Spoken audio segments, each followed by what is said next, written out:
오늘 우리에게 주시는 하나님의 말씀은 요한계시록 13장 1절에서 18절 말씀입니다. 봉독은 1절에서 10절, 16절에서 18절 말씀만 읽도록 하겠습니다. 나는 바다에서 짐승 하나가 올라오는 것을 보았습니다.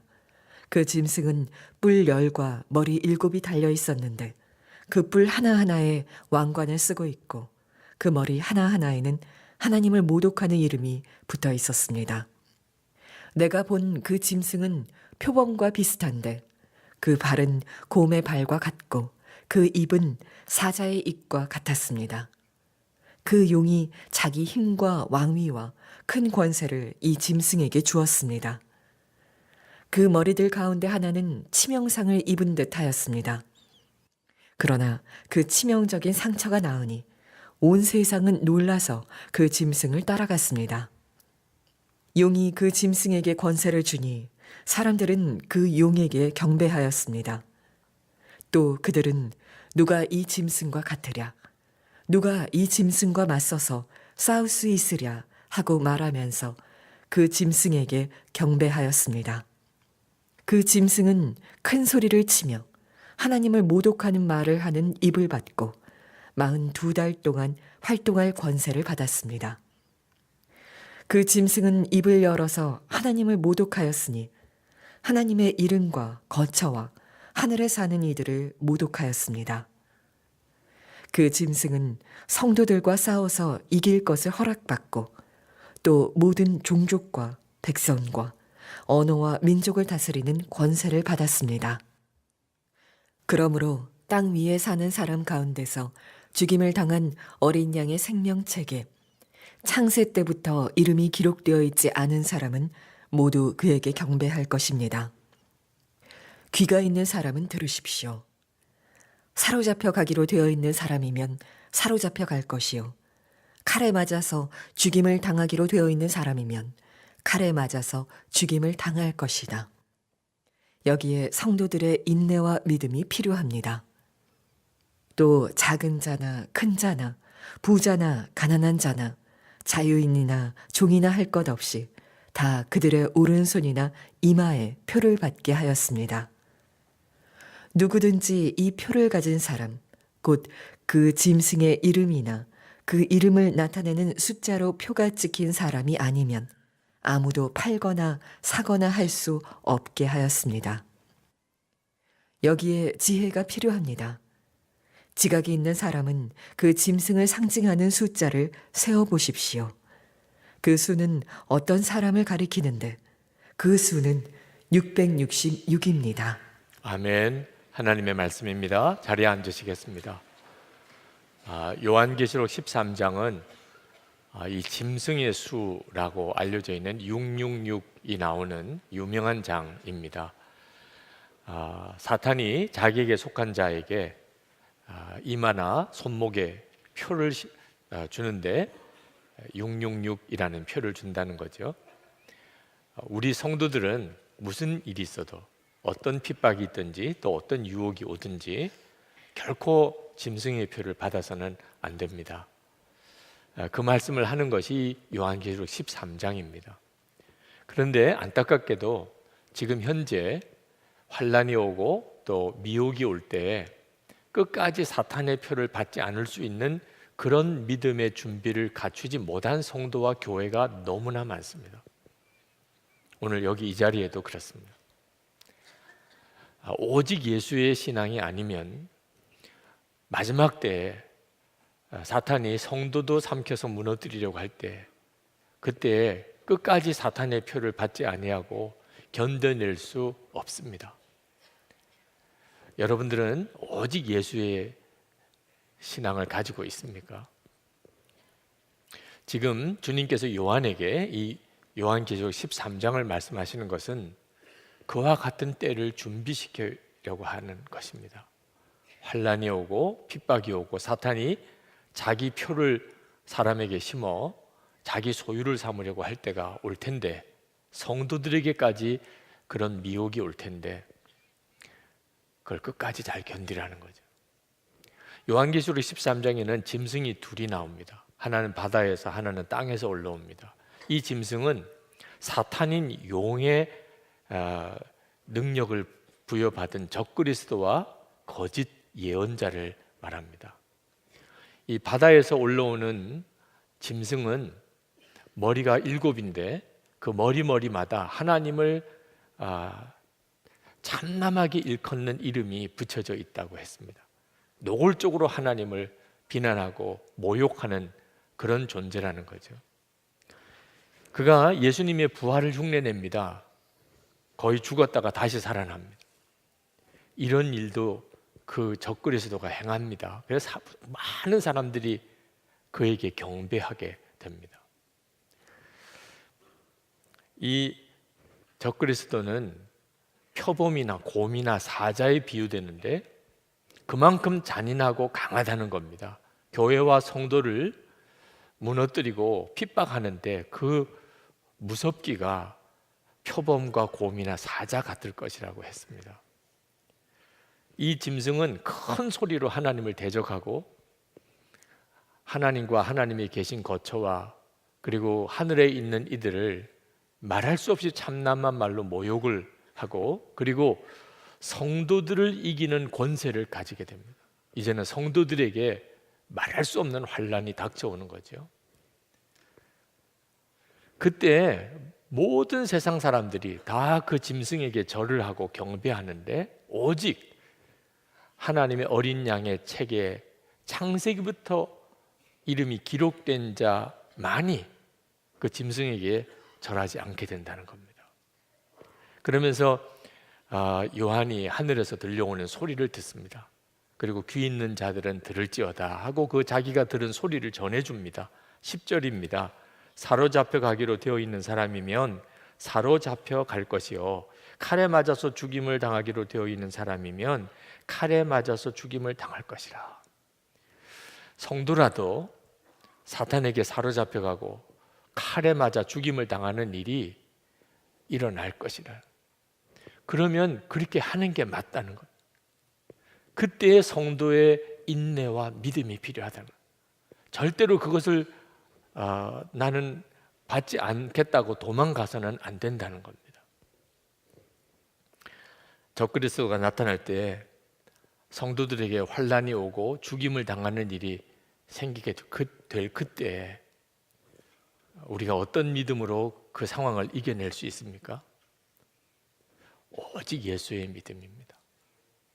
그 믿음을 가지고 있는 것이 그렇게 중요한 것입니다.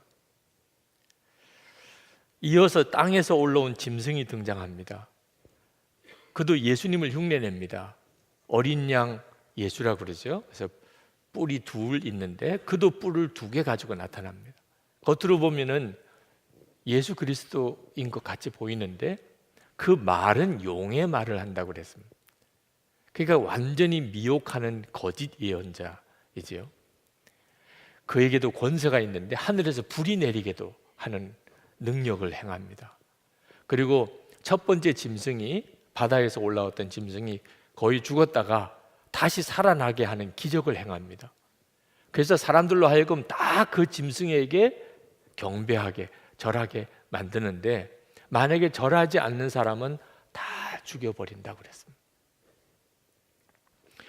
이런 정말 끔찍하고 또 두려운 적그리스도와 거짓 예언자의 역사가 나타나게 될 것이다. 지금은 우리는 그 시대라고 말하기는 어렵습니다. 지금 되어지는 일을 보고 적그리스도다 거짓 예언자다 분별하기가 쉽지 않습니다. 물론 어떤 사람들은 저 북한을 향하여 적그리스도의 세상이라고 말하지만 맞는 정말 적용이기도 하겠지만 전 세상이 다 그렇다고 말할 수는 없는 거죠. 역사를 가만히 통틀어 보면 이건 정말 적그리스도구나 그랬던 역사 시절이 분명히 있었습니다. 그러나 이제 마지막 때는 전 세상에 이 일이 벌어지게 되는 겁니다.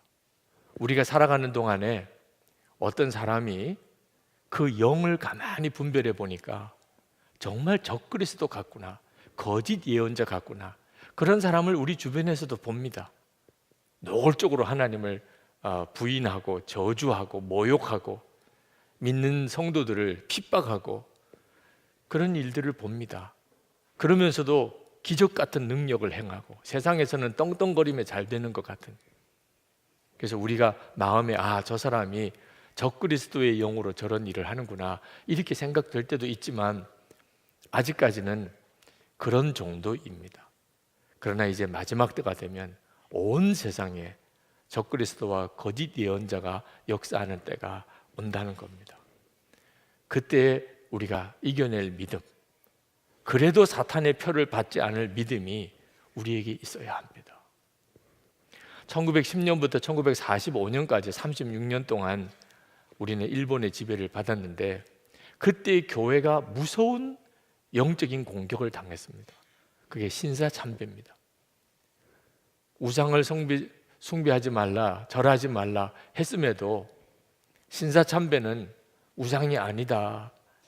그러면서 목사와 장로 교인들에게 신사참배를 강요했습니다.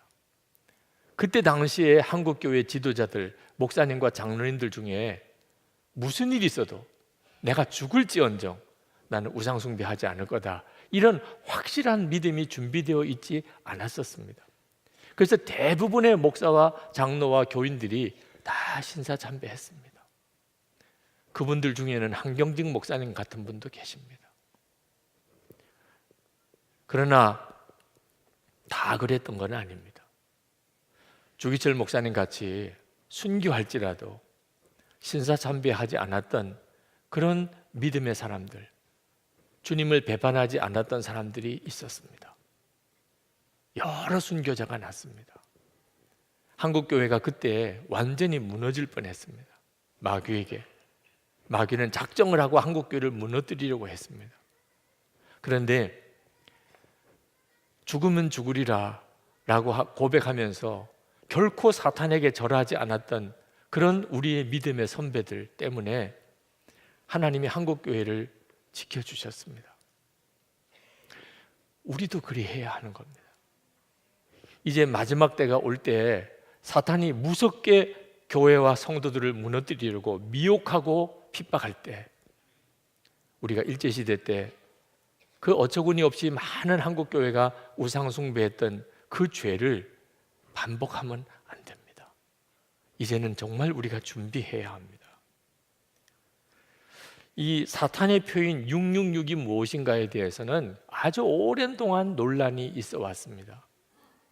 한때는 바코드가 666이다 그랬던 적도 있었고, 신용카드가 666이다 그랬던 적도 있었고, 유럽 공동체가 666이다 그러기도 했었고, 요즘에는 생체 인식표 베리칩이라고 하나요? 그게 666이다 이렇게 주장하는 이들도 있습니다. 여러분, 그건 정말 논외의 문제입니다. 사실은 정말 쓸데없는 논쟁입니다.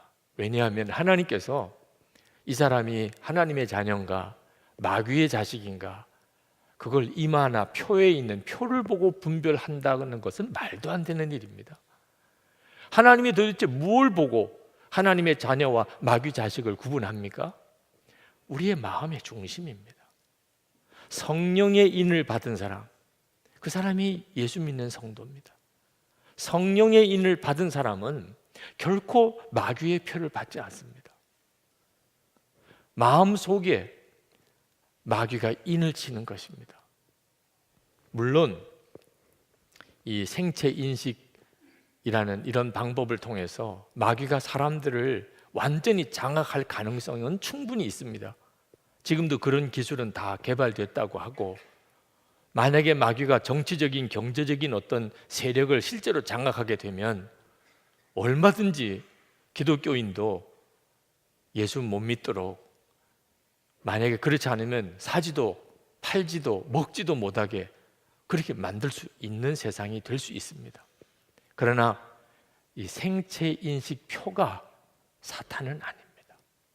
중요한 것은 우리의 마음의 중심입니다.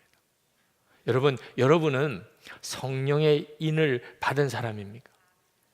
이 성령의 인을 받은 사람은 표시가 나게 되어 있습니다. 아무도 모르게 성령의 인을 받을 수는 없습니다. 말이나 행동이나 모든 결정이 성령의 인을 받은 사람은 어쩔 수 없이 그게 드러나게 되어 있습니다. 예수님께서 정말 내 마음에 계신지 저는 한동안 몰랐습니다. 목사의 아들로 자랐지만 예수님이 누구신가는 들어서 배웠는데 그 예수님이 제 안에 계시다는 것은 한동안 몰랐습니다.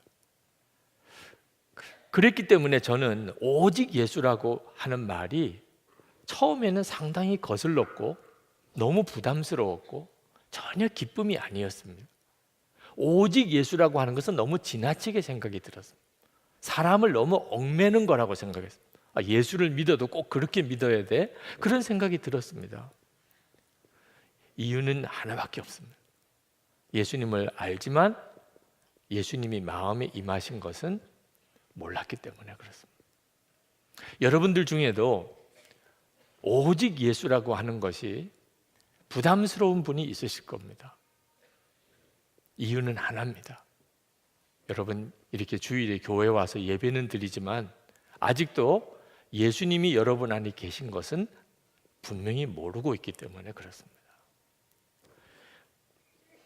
성경은 예수님이 어디 계시느냐에 대해서 너무나 놀라운 말씀들을 하고 계십니다. 예수 믿는 성도의 마음에 예수님이 계십니다. 우리는 질그릇 같은 존재인데 보배이신 예수님을 모시고 사는 사람입니다. 이것을 진짜 믿게 된다면 오직 예수가 안 될 수가 없습니다. 한 여인이 결혼을 해서 임신을 하게 되었다고 합시다. 정자와 난자가 합해져서 작은 한 세포를 만들고 그것이 그 여인의 자궁에 착상이 되어지면 그걸 임신이라고 하잖아요. 이렇게 한 아이를 잉태하게 되는 순간에 그 여인의 삶은 완전히 바뀌어지게 됩니다. 온통 그 태중에 있는 아기 생각만 하게 됩니다. 몸가짐도 달라지고 먹는 음식도 달라지고 듣는 음악도 달라지고 다 그 태아를 위해서 하게 됩니다. 감기가 걸려도 감기약도 안 먹습니다. 태아에게 해로울까 봐. 심지어는 맹장 수술을 받아야 되는데 태아에게 해로울까 봐 마취하지 않고 수술을 받았다는 그런 산모 이야기도 들었습니다. 아기만 생각나는 거죠. 여러분, 한 여인이 아기를 잉태한 것 비교할 수 없는 것이 예수 그리스도께서 우리 안에 임하신 것입니다. 이걸 진짜 안 믿으니까 문제인 거예요. 예수 그리스도께서 내 안에 계신 것을, 내 안에 오셨다는 사실을 정말 믿게 되면 우리는 항상 예수님 생각하게 됩니다. 정말 오직 예수입니다. 말하는 것도 행동하는 것도 결정하는 것도 오직 예수입니다. 주변 사람들이 다 알게 되어 있습니다. 초대교회 성도들 오직 예수였습니다. 그래서 그들은 그리스도인이라는 별명을 받았습니다. 이 그리스도인은 그리스도밖에 모르는 사람, 십자가의 예수밖에는 모르는 사람, 완전히 예수님에게 미친 사람, 그런 뜻입니다. 우리도 꼭 그렇게 됩니다. 여러분 가족이나 주변에 있는 친구나 직장 동료들에게 여러분은 오직 예수의 사람으로 그렇게 인식되어져 있겠습니까? 이런 믿음, 오직 예수의 믿음을 가진 사람만이 마지막 때에 사탄이 모든 사람에게 짐승의 표를 주어서 그것 가지고 사고 팔고 이렇게 세상을 만들어 갈 때도 나는 절대 그 표를 받을 수 없다. 그럴 수 있는 겁니다. 요한이 마지막 때를 살아가려면 지혜가 필요하다고 했습니다. 그 지혜는 사탄을 분별하는 겁니다. 지금 이것이 사탄의 역사냐? 이것이 사탄이 주는 미혹이고 사탄이 주는 핍박이냐? 그게 깨달아져야 마지막에 사탄의 표를 받지 않을 수가 있는 겁니다. 요한계시록 13장 18절에 여기에 지혜가 필요합니다. 지각이 있는 사람은 그 짐승을 상징하는 숫자를 세어보십시오. 그 수는 어떤 사람을 가리키는데 그 수는 666입니다. 여러분, 우리에게 이 지혜가 있어야 합니다. 영적인 분별이 돼야 합니다. 이것이 하나님이 하시는 일인지 이것이 사탄이 하는 일인지. 근데 그 지혜가 어떻게 생깁니까? 오직 예수의 믿음으로 사는 사람에게만 생깁니다. 여러분, 위대한 믿음의 사람들, 그 위대한 믿음의 사람들은 그냥 막연하게 예수를 믿지 않았습니다. 그들은 그저 항상 하나님을 바라보고 살았습니다. 하나님의 음성을 늘 분명히 들었습니다. 보이지 않으시는 하나님의 손을 붙잡고 살았습니다. 하나님이 그들의 모든 삶 속에 간섭하시고 인도하시고 보호하시고 역사하셨습니다. 아브라함이 그랬고, 모세가 그랬고, 여호수아가 그랬고, 다윗이 그랬고, 엘리야가 그랬고, 사도 바울이 그랬습니다. 그들에게 있어서 하나님은 정말 살아계신 하나님이셨습니다. 그랬기 때문에 그들은 끝까지 하나님이 인도하시는 길을 갈 수 있었습니다. 저는 이따금 지나치다는 그런 평가를 듣습니다. 여러분들 중에도 그런 분이 혹 계시다면 제가 충분히 인정합니다. 받아들입니다. 지나치다는 말을 들어도 제가 변명할 여지가 없을지도 모르겠습니다.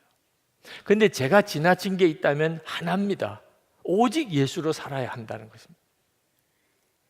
왜 그런가 하면 적당하게 예수 믿어서는 마지막 때에 견딜 수 없기 때문에 그렇습니다.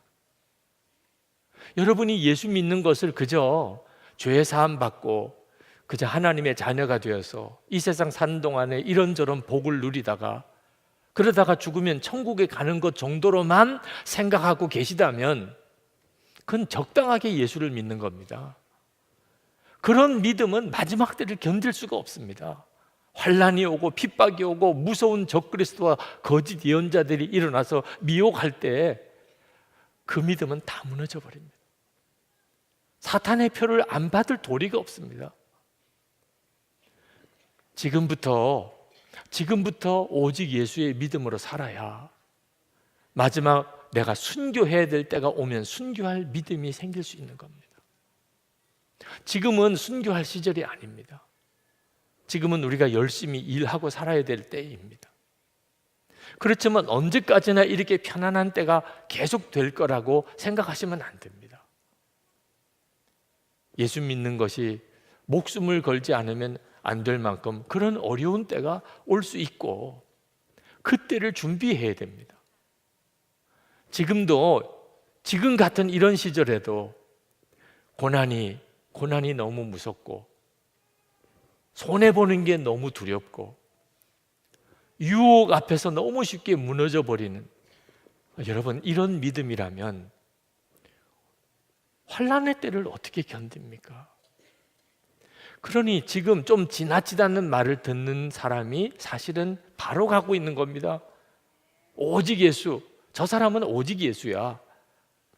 여러분, 그럴 때 사탄의 역사에 대한 분별이 생깁니다. 그 사람은. 운동선수가 이제 시합을 준비할 때 연습을 엄청나게 하잖아요. 그렇게 엄청나게 연습을 하면 나중에 몸이 저절로 알아서 움직인다는 거예요. 시합에 나가면 무슨 공격이 올 때 내가 수비를 해야 되고 또 내가 공격을 해야 되고 순간순간 변화되는 상황에 이렇게 해야 될까 저렇게 해야 될까 이렇게 생각하다가는 그 사람은 제대로 된 운동선수가 못 됩니다. 그냥 즉각 반응이 가야 되는 거죠. 몸이 저절로 움직이는 것처럼 움직여져야 그 사람이 최고의 선수죠. 영적으로도 마찬가지입니다. 마지막 미혹이 오고 큰 핍박이 올 때 그때서 생각해보고 그때서 갈등하고 그때 고민하고 그럼 다 넘어집니다. 환난이 오고 미혹이 오고 막 거짓 기적들이 일어나고 그리고 예수 믿는 사람들은 순교하는 일이 사방에서 벌어질 때 사탄의 역사 금방 깨닫고 아닌 거는 분명히 아니고, 내가 죽을지언정 절대로 나는 사탄의 표를 받지 않아. 바로 반응이 나와야 그 사람이 사는 것입니다. 그러니 여러분, 지금이 얼마나 중요한 때인지 모릅니다. 오직 예수의 믿음이 아니면 지금도 예수님을 믿는 것처럼 보이지만 실제로는 우상 숭배하는 사람들이 많습니다. 교회 나오는 사람들 중에도요, 돈 우상으로 살고, 세상 우상으로 살고, 성공 우상으로 사는 사람 많습니다. 그가 진짜 섬기는 것은 세상인데 본인은 예수 믿는다고 생각하는 거예요. 옛날에는 인신제사가 있었습니다. 우상에게 자식을 죽여서 바치는 거예요. 그렇게 해서라도 복을 받겠다는 거예요. 그런데 여러분, 지금은 아닌 줄 아십니까? 이 세상의 성공을 위해서 자식의 인생을 파멸시키는 부모가 얼마나 많은 줄 아십니까? 분별을 못해서 그런 거예요. 어떤 게 하나님의 인도하심인지 어떤 게 마귀의 역사인지 분별을 못하니까 이름만 교회 다니고 예수 믿는 거지, 실제로는 완전히 마귀 종로를 타고 있는 사람 많습니다. 오직 예수의 믿음으로 살아봐야 비로소 분별이 됩니다. 그러나 여러분, 우리 자신도 오직 예수의 믿음을 가져야 하지만 더 중요한 것은 교회입니다. 교회가 오직 예수의 교회여야 합니다. 우리가 나중에 하나님 앞에 설 때 우리 각각의 개인으로도 하나님 앞에 서지만 교회로서 선다는 사실을 꼭 명심해야 돼요. 요한계시록은 교회에 주신 서신입니다. 우리가 오직 예수의 믿음을 가지려면 교회가 오직 예수의 교회여야 합니다. 그렇지 않으면 절대로 우리는 오직 예수의 믿음을 가지고 그 믿음을 지키고 살 수 없습니다. 이어령 교수님, 그분이 아직 예수 믿지 않았을 때 어느 한 교회에 종교 강연 초청을 받아서 가셔서 강연을 하시면서 자기가 왜 예수를 안 믿는지, 교회에 안 나오게 됐는지를 그렇게 설명한 적이 있습니다. 도마가 예수 부활의 증거로 요구한 것이 바로 고난의 흔적이었고, 예수님께서 부활의 증거로 도마에게 보여주셨던 것 또한 고난과 아픔의 상처였습니다. 교회가 세상에 보여주어야 할 증거가 바로 이것입니다. 진리 때문에 고난당한 흔적, 시대의 아픔에 동참한 상처 자국, 세상을 살리기 위해 스스로 당한 희생의 흔적. 그러나 오늘날 교회는 이러한 흔적과 자국을 보여주지 못하고 있습니다. 교회가 이 세상을 향하여 보여주는 것이라고는 집단화된 이기심, 거대한 야망, 그리고 세속화된 성공주의와 출세주의뿐입니다. 이것은 예수 그리스도께서 보여주셨던 증거가 결단코 아닙니다. 누구든지 나에게 예수 그리스도께서 인류를 위해 당하셨던 고난의 상처와 아픔의 흔적을 보여줄 수 있는 교회를 소개해 주십시오. 그러면 나는 그 교회 교인이 되겠습니다. 지금도 진짜 오직 예수의 교회가 어디 있는지를 찾는 사람들이 많습니다. 진짜 오직 예수의 교회가 서야 합니다. 저절로 세워지지 않습니다. 우리가 기도와 헌신으로 그렇게 교회를 세워가야 됩니다. 오직 예수의 믿음으로 도무지 살 수가 없어서 그 교회를 떠나야 되는 그런 사람들도 있습니다. 그 교회에서는 도무지 오직 예수로 살 수가 없기에 오직 예수로 정말 살고 싶어서 일부러 그 교회를 찾아오는 사람도 있습니다. 형식적인 신앙을 가지고 있었는데 그 교회에 다녔기 때문에 오직 예수의 믿음을 가지게 되었다. 이런 교회가 되어야 됩니다. 오직 예수의 믿음을 가지고 있는 그런 교인들이 세운 교회는 특징이 있습니다. 밝습니다. 기쁨이 충만합니다. 사랑이 넘칩니다. 정결합니다.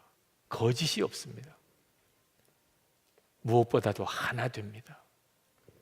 그런데 오직 예수가 안 되는 교인들이 모인 교회는 또 특징이 있습니다. 그렇게 싸웁니다. 그렇게 교만합니다. 그렇게 딱딱합니다. 하나 되지 못합니다. 여러분, 선한목자교회 교인이 되었다고 만족하면 안 됩니다. 여러분의 진짜 교회는 여러분의 속회입니다. 속회가 여러분이 정말 세워야 될 오직 예수의 공동체입니다. 그렇지 않으면 여러분은 교회가 없는 사람이 될 수도 있습니다. 그래서 주일에 그저 한번 드리고 마는 속회, 그저 이름만 내가 속회원이라고 걸어놓은 이런 교인 되지 않으셔야 합니다. 우리가 이 예배당에 모여서 예배 드릴 수 없을 때가 올지 모릅니다. 그때는 어떻게 신앙을 지키고 예배 드리시겠습니까? 속회가 있어야 됩니다. 오직 예수의 믿음으로 모인 속회 공동체가 있어야 환난과 핍박의 때에, 미혹의 때에 분별도 되고 믿음도 지켜 나갈 수 있는 겁니다. 19세기에 아주 유명한 미국의 헨리 워드 비처 목사님이라고 계셨습니다. 그 헨리 워드 비처 목사님을 뉴욕에 있는 어느 교회가 청빙을 해서 주일 설교를 하시게 됐는데, 그 광고를 듣고 많은 사람들이 주일에 그 교회에 왔습니다. 그런데 헨리 워드 비처 목사님이 몸이 갑자기 아프셔서 설교를 하실 수가 없게 됐습니다. 그래서 동생인 토마스 비처 목사님을 대신 보냈습니다. 많은 교인들이 헨리 워드 비처 목사님이 설교하실 것을 기대하고 있는데, 설교단에 엉뚱한 목사님이 올라오는 걸 보고 많은 사람들이 자리에 일어나서 나갔습니다. 그때 강단에 올라왔던 그 토마스 비처 목사님이 큰 소리로 말했습니다. 여러분 중에 오늘 헨리 워드 비처 목사님을 예배하러 오신 분들은 빨리 나가시기 바랍니다. 그러나 하나님을 예배하기를 원하여 오신 분들은 자리에 앉아서 예배를 드리시겠습니다. 여러분, 크고 유명한 교회가 마지막 때에 여러분의 영혼을 지켜주는 거 아닙니다. 유명한 목사님의 설교가 마지막 때에 여러분의 영혼을 지켜주는 것도 아닙니다. 마지막 때에 여러분의 믿음을 지키고 그리고 끝까지 예수님 배반하지 않을 수 있게 해줄 수 있는 것, 무슨 일이 있어도 사탄의 표를 받지 않게 해줄 수 있는 것은 오직 예수의 믿음을 가진 속회 공동체가 있어야 합니다. 영적인 한 가족이 되어 있는, 정말 서로가 마음과 생각을 다 나누고 그렇게 사는 그런 공동체가 있어야 합니다. 그래서 주중에 조금 어려워도 가정에서 속회를 드려보시라고 그렇게 권하는 겁니다. 그리고 영성의 길을 서로 나누면서 마음과 생각을 서로 열어놓고 그렇게 서로 살아보시라는 겁니다. 그런 교회, 그런 공동체가 반드시 있어야 합니다.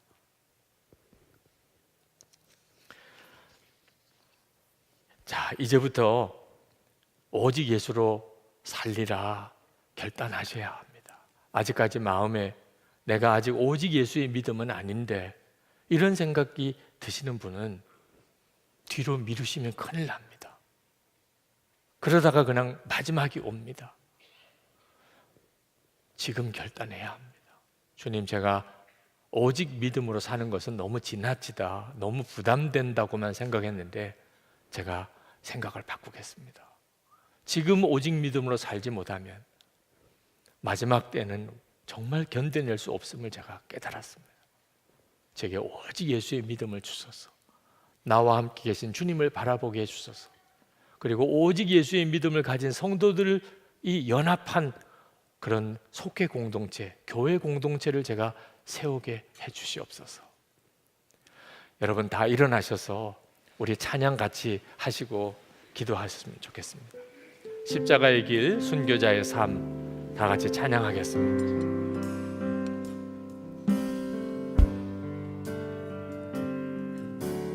내 마음에 주를 향한 사랑이 나의 말엔 주가 주신 진리로 나의 눈에 주의 눈물 채워주소서.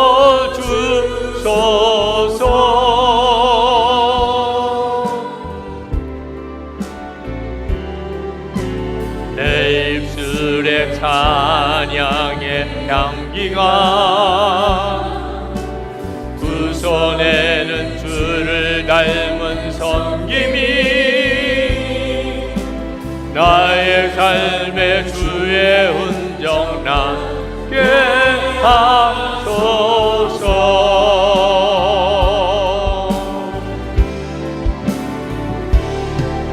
하나님의 사랑이 영원히 함께하리. 십자가의 길을 걷는 자에게 순교자의 삶을 사는 이에게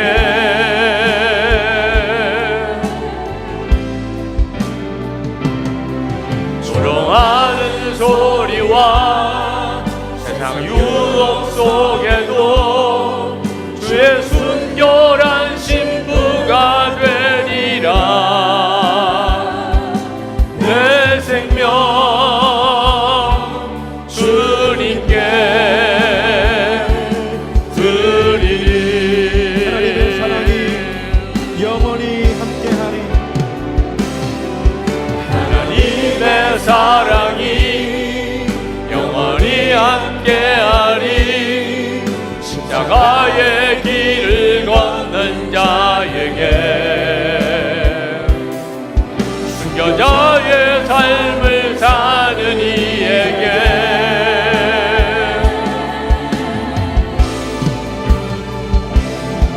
조롱하는 소리와 세상 유혹 속에도 주의 순결한 신부가 되리라. 내 생명 주님께 드리리. 이 시간에 우리 기도하실 때 주님, 제가 정말 오직 예수의 믿음으로 서기를 원합니다. 나약한 신앙의 자세, 두려워하는 마음 주의 십자가에 다 처리해 주옵소서. 주를 바라보는 눈을 분명히 열어주소서. 우리 다 같이 기도하겠습니다. 은혜와 사랑이 충만하신 하나님, 놀라우신 은혜와 하나님의 역사하심을 인하여 하나님 앞에 간절한 마음으로 기도합니다. 오늘도 하나님 기도하며 갈망하는 사랑하는 성도들의 마음의 심령을 주님 붙들어 주소서. 저의 전심의 마음 받아주소서. 성령께서 말씀으로 사랑하는 성도들을 사로잡아 주옵소서. 하나님, 주의 손으로 하나님 오늘 시간 깨어 주를 붙들며 의지하며 다시 일어나는 사랑하는 성도들을 세워 주옵소서. 주님의 손으로 그리하시고 흔들리지 아니하시고 변함이 없게 하시고 성령으로 인쳐주시고 주를 바라보는 눈을 열어 주시옵소서. 변함이 하소서. 오직 예수의 교회가 오직 예수 감사합니다. 아버지 하나님, 오늘도 하나님 앞에 전심을 다하여 예배하는 사랑하는 성도들을 주께서 기쁘시게 받으신 걸 믿습니다. 주님을 뜨겁게 사랑하고 감사하며 예물을 준비하여 드리는 성도들의 마음도 이 시간에 주께서 받으신 것을 믿습니다. 은혜를 주소서. 성도들에게 역사하소서.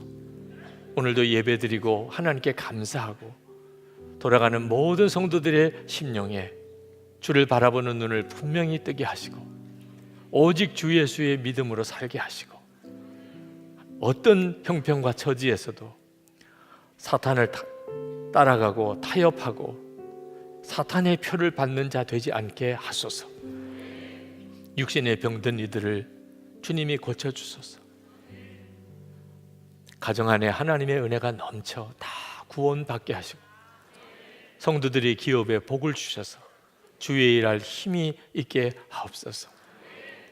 하나님, 북한에 아직도 억압되어 있는 많은 우리 동족들이 있습니다. 생명의 복음, 자유의 복음이 전해지게 하소서. 억압되어 있는 주의 종들이 있습니다. 김동철 씨, 김국기 목사님, 김상덕 교수, 김학성 교수, 최춘길 선교사님, 김정옥 선교사님, 중국에 있는 온성도 목사님, 이름을 알지 못하는 가운데 지금 말할 수 없는 핍박을 받고 있는 많은 주의 종들이 세계 도처에 있습니다. 주님, 손에 속히 풀어주소서. 세계 열방에 나가 복음 전하는 선교사님들, 주님의 손에 다시 한번 사로잡아 주시기 원합니다. 굳굳하게 주님만 바라보며 나아갈 수 있도록 은혜 위에 은혜를 더하소서. 특히 환난 지역, 핍박받는 지역에서 사역하는 선교사님들, 하나님께서 부으시는 심령의 충만한 기쁨과 은혜로 채워 승리하게 하옵소서. 오늘도 주께 나와 예배하고 돌아가는 모든 성도들 위해 주 예수님의 은혜와 하나님의 사랑하심과 성령의 교통하심이 충만히 함께 하시기를 축원하옵나이다. 아멘.